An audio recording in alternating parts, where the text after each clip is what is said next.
नमस्कार दोस्तों, स्वागत है आपका साइट फॉर वर्ल्ड के ऑफिशियल लर्निंग प्लेटफॉर्म पर, जहां स्टूडेंट्स और जॉब सीकर्स के लिए करियर, टेक्नोलॉजी और प्लेसमेंट से जुड़ी इंडस्ट्री ओरिएंटेड और प्रैक्टिकल नॉलेज दी जाती है।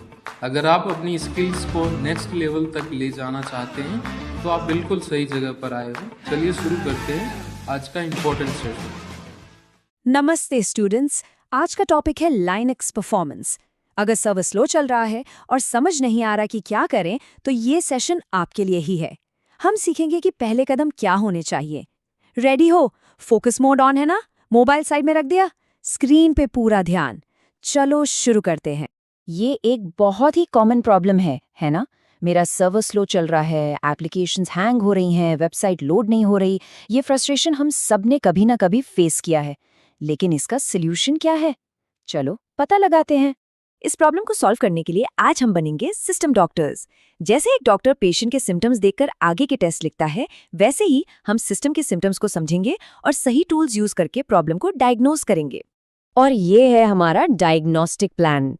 हम सिम्टम से शुरू करेंगे, फिर सिस्टम का एक क्विक हेल्थ चेक, उसके बाद सीपीयू और मेमोरी जैसे वाइटल पार्ट्स को चेक करेंगे और आखिर में एक फाइनल डायग्नोसिस तक पहुंचेंगे। बिल्कुल स्टेप बाय स्टेप चलेंगे। तो सबसे पहला स्टेप है सिम्टम को समझना, और हमारा सिम्टम बिल्कुल साफ है, माय सिस्टम इज स्लो। लेकिन ये एक बहुत जनरल स्टेटमेंट है, सही है ना? हमें इसके रूट कॉज तक जाना है। चलो देखते हैं कैसे। अब एक डॉक्टर की तरह हम सबसे पहले सिस्टम का एक ओवरऑल हेल्थ चेक करेंगे, ये देखने के लिए कि मोटा मोटा प्रेशर आखिर है कहाँ पर, सीपीयू में, मेमोरी में या फिर डिस्क में। इसके लिए हमारा पहला टूल है डी-स्टैट। इसको एक स्विस आर्मी नाइफ की तरह समझना है, जो आपको सीपीयू, डिस्क, नेटवर्क सबका एक क्विक ओवरव्यू एक ही जगह दे देता है। तो जब भी प्रॉब्लम समझ न आए कि शुरू कहाँ से करें, डी-स्टैट हमारा फर्स्ट गो टू टूल है। ठीक है, समझ आ रहा है? ओके, अब देखते हैं इसको प्रैक्टिकली कैसे यूज करते हैं। ध्यान से देखना। अगर टर्मिनल में dstat1 5 टाइप करेंगे तो आउटपुट कुछ ऐसा दिखेगा, जो थोड़ा कॉम्प्लेक्स लग सकता है। लेकिन डरना बिल्कुल नहीं है, हम इसको ब्रेक डाउन करके समझेंगे। देखो, हमें सारे कॉलम्स नहीं देखने हैं, हम सिर्फ 3 इंपॉर्टेंट सेक्शंस पे फोकस करेंगे। पहला है टोटल सीपीयू यूसेज, जिसमें आइडल यानी आइडल टाइम और वाई यानी आईओ वेट टाइम इंपॉर्टेंट है। दूसरा है डिस्क आईओ, जिसमें रीड और राइट ऑपरेशंस हैं, और तीसरा है नेटवर्क। बस इन तीनों को देखकर हमें एक आइडिया मिल जाता है कि प्रेशर कहाँ है। फोकस बना हुआ है ना? डी-स्टैट से हमें एक हिंट मिल गया है।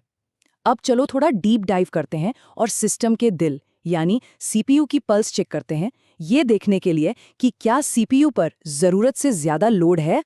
सीपीयू को डिटेल में मॉनिटर करने के लिए हमारा नेक्स्ट टूल है सार। कमांड है sar-u15। ये कमांड हर 1 सेकंड में सीपीयू यूसेज रिपोर्ट करेगा 5 बार। सिर्फ देखने से याद नहीं रहेगा, वीडियो पॉज करो और अपने टर्मिनल में ट्राई करो। इसके आउटपुट में सबसे इंपॉर्टेंट कॉलम पे ध्यान दो, जो है परसेंटेज आईओ वेट। यहाँ स्क्रीन पे देखो, ये वैल्यू कंसिस्टेंटली हाई है। ये हमारे लिए एक बहुत बड़ा क्लू है। इसका नेक्स्ट स्टेप क्या होगा, जरा सोचो। तो ये आईओ वेट आखिर होता क्या है?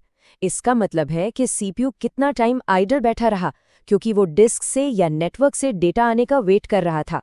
सोचो, सीपीयू पावरफुल है, काम करना चाहता है, लेकिन डेटा न मिलने की वजह से बेकार बैठा है। लॉजिक समझ आया या सिर्फ देख रहे हो? और यही है हमारा पहला रेड फ्लैग। अगर आईओ वेट की वैल्यू लगातार हाई है, इसका मतलब साफ है, प्रॉब्लम सीपीयू की स्पीड में नहीं बल्कि आईओ सिस्टम में है, यानी आपके हार्ड डिस्क या नेटवर्क में। सिर्फ देख रहे हो या समझ भी रहे हो? अगर इंटरव्यू में ये पूछा गया तो बता पाओगे? चलो, सीपीयू की स्टोरी क्लियर हो गई। अब हम सिस्टम के दूसरे वाइटल साइंस यानी मेमोरी को चेक करते हैं। कहीं सिस्टम का ब्रेन यानी रैम तो खत्म नहीं हो रहा। मेमोरी चेक करने से पहले एक कॉमन कंफ्यूजन क्लियर करते हैं। यूज्ड मेमोरी और अवेलेबल मेमोरी में क्या फ़र्क है? यूज्ड वो है जो एप्लीकेशंस एक्टिवली यूज कर रही हैं। अवेलेबल वो मेमोरी है जिसको सिस्टम ज़रूरत पड़ने पर कैश से रिक्लेम कर सकता है, बिना स्वैपिंग के। तो फ्री मेमोरी कम देखकर घबराना नहीं है, अवेलेबल मेमोरी चेक करनी है। एग्जाम्पल क्लियर था? अब आते हैं परफॉर्मेंस के सबसे बड़े दुश्मन पर, स्वैपिंग। जब रैम पूरी भर जाती है तो सिस्टम रैम से कुछ डेटा निकालकर उसे बहुत स्लो हार्ड डिस्क पे लिख देता है। इसी प्रोसेस को स्वैपिंग कहते हैं और ये सिस्टम को घुटनों पे ला सकता है। इस प्रोसेस को ध्यान से देखो। पहले रैम कम पड़ गई, फिर डेटा को रैम से निकालकर स्लो डिस्क पे डाला गया। रिजल्ट, सिस्टम का परफॉर्मेंस क्रैश हो गया। इस स्टेप का पर्पस समझ आया?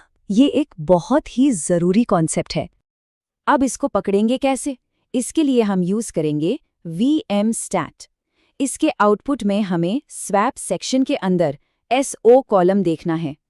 SO का मतलब है स्वैप आउट। अगर इस कॉलम में 0 के अलावा कोई भी वैल्यू दिख रही है, इसका मतलब सिस्टम रैम से डेटा डिस्क में भेज रहा है। और ये है हमारा दूसरा रेड फ्लैग।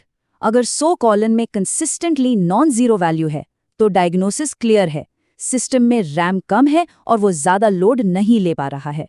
आपको क्लियर है या कंफ्यूज हो? ओके डॉक्टर, हमने सारे टेस्ट कर लिए हैं, क्लूज कलेक्ट कर लिए हैं। अब वक्त है फाइनल डायग्नोसिस का। पता लगाते हैं कि असली बॉटलनेक यानी रुकावट कहाँ है। रेडी हो नेक्स्ट स्टेप के लिए? तो हमने 3 मुख्य रेड फ्लैग सीखे हैं। हाई आईओ वेट का मतलब है डिस्क या नेटवर्क स्लो है। हाई सो वैल्यू का मतलब है रैम कम है। और अगर परसेंटेज आइडल सीपीयू टाइम बहुत देर तक 0 के पास है तो इसका मतलब सीपीयू ही बॉटलनेक है। इसको नोट किया? डायग्नोसिस तो हो गया, अब प्रिस्क्रिप्शन का टाइम है, यानी आगे के स्टेप्स क्या होने चाहिए। चलिए देखते हैं। सबसे बड़ा अचीवमेंट ये है कि अब हम मेरा सिस्टम स्लो है नहीं बोलेंगे। अब हम बोलेंगे मेरा सिस्टम स्लो है क्योंकि इसका आईओ वेट हाई है। देखा, एक जनरल प्रॉब्लम से हम एक स्पेसिफिक एक्शनेबल डायग्नोसिस तक पहुंच गए। खुद से अब कर पाओगे? तो आज हमने क्या सीखा? हमने सीखा कि सिस्टम स्लो होने पर अंधेरे में तीर नहीं चलाना है। हमने DStat, SAR और VMstat जैसे टूल्स यूज करके प्रॉब्लम को पिन पॉइंट करना सीखा। और हमने परसेंट आईओ वेट और स्वैपिंग जैसे क्रिटिकल कॉन्सेप्ट्स को समझा। समझ आया? क्लियर है? अब आपका काम है प्रैक्टिस करना। अगर डाउट है तो कमेंट सेक्शन में बताना। नेक्स्ट सेशन में हम इन बोटलनेक्स को फिक्स कैसे करते हैं वो देखेंगे। All the best, keep learning. हमारे चैनल को सब्सक्राइब कीजिए और वीडियो को अपने दोस्तों के साथ शेयर जरूर कीजिए। कमेंट सेक्शन में अपना डाउट या नेक्स्ट टॉपिक लिखना मत भूलिएगा।